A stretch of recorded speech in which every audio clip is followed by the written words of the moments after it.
मैंने तो अपने तौर पर सजदे ठीक किए हैं, रोजे ठीक रखे हैं, इबादतें ठीक की हैं, लेकिन जब ये मेरे अमाल बारगाह इलाही में कयामत के दिन पेश हुए और मुझे ये कह दिया गया कि तेरे सजदों में इखलास नहीं था, तेरे सदकों में लिल्लाहियत नहीं थी, तेरी इबादतों में ये कसूर था, तू अल्लाह के लिए नहीं लोगों के लिए करता था, तो मैं कयामत के दिन क्या करूंगा?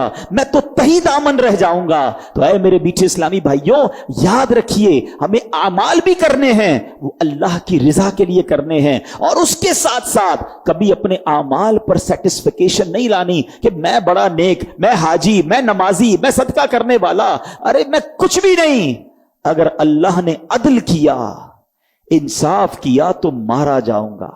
मौला ये जितने आए हैं तेरे इंसाफ के नहीं, तेरी रहमत के सवाली बनकर आए हैं। फकत अपनी रहमत से हमें दाखिले जन्नत फरमाना, हमारी मगफिरत फरमा देना। पिछली उम्मतों में एक बुजुर्ग हुआ करते, बीच समंदर में एक पहाड़ पर तन्हा रहते थे।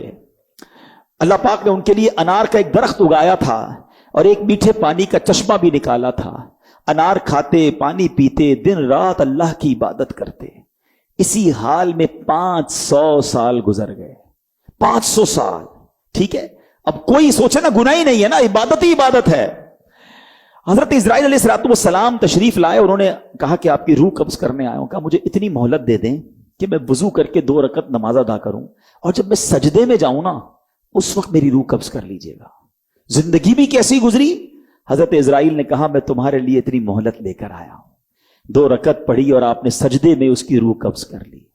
ऐसा नेक बंदा अल्लाह की बारगाह में जब हाजिर हुआ, आप जरा सुनिएगा बात, हदीस पाक में इरशाद हुआ कि उस बंदा खुदा को 500 साल जिसने इबादत की और सजदे में जिसकी रूह कब्ज की गई, उसको अल्लाह की बारगाह में लाया जाएगा। फरिश्तों को अल्लाह हुक्म देगा, इज़हबू बि अब्दी इला जन्नती बि रहमती, कि मेरे बंदे को मेरी रहमत से जन्नत में ले जाओ। वो बंदा क्या कहेगा? ऐ अल्लाह, मेरे अमल रहमत से क्यों? इतनी नेकियां, इतने अमल, मुझे तो मेरे अमल की वजह से जन्नत में जाना चाहिए। अल्लाह अकबर। अल्लाह फरमाएगा इसे वापस ले आओ।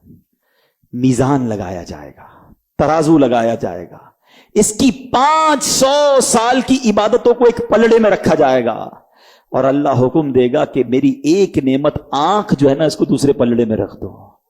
जो नेमत मैंने इसको आंख दी थी, ये दूसरे पलड़े में रख दो। अल्लाह अकबर। सिर्फ आंख का वजन वो 500 साल की इबादत से बढ़ जाएगा। अब इरशाद होगा कि मेरे बंदे को मेरे अदल से, पहले रहमत से जन्नत में जाने का हुक्म दिया था ना, फरमाया मेरे बंदे को मेरे जस्टिस से, मेरी अदल से इसे जहन्नम में ले जाओ। अब वो घबरा कर अर्ज करेगा, मौला माफ कर दे, ए अल्लाह तेरी रहमत से भेज दे, ए अल्लाह मैं तेरी रहमत से जन्नत में जाना चाहता हूं। अल्लाह अकबर। अल्लाह फिर इरशाद फरमाएगा, इज़हबू बि अब्दी इला जन्नती बि रहमती, मेरे बंदे को मेरी रहमत से जन्नत में ले जाओ। ये है अल्लाह की रहमत। वरना अल्लाह ने नेमतें इतनी दी है ना, हम सर सजदे से सारी जिंदगी ना उठाएं तो एक रहमत का भी हम शुक्र अदा नहीं कर सकते। फिर वो बंदा कैसे अल्लाह की नाफरमानी करता है जो उसकी रहमतों और नेमतों के बोझ तले दबा हुआ है। प्लीज मेरे मीठे इस्लामी भाइयों, समझो इस बात को। अल्लाह ने जिस पर रहमत की वही बख्शा जाएगा। वो पंजाबी शायर कहते हैं ना, अदल करे ते थर थर कंबन उचियां शाना वाले। ए अल्लाह, अगर तू अदल करेगा तो बड़ी बड़ी शान वाले भी घबरा उठेंगे। अदल करे ते थर थर कंबन उचियां शाना वाले, फजल करे ते बख्शे जासन मैं वर्गे मुंह काले। अल्लाह फजल करेगा तो मेरे जैसे मुंह काले बख्शे जाएंगे। तो अल्लाह का फजल तलाश करना है, अपने आमाल पर भरोसा नहीं रखना, रब की रहमत पर उम्मीद रखनी है।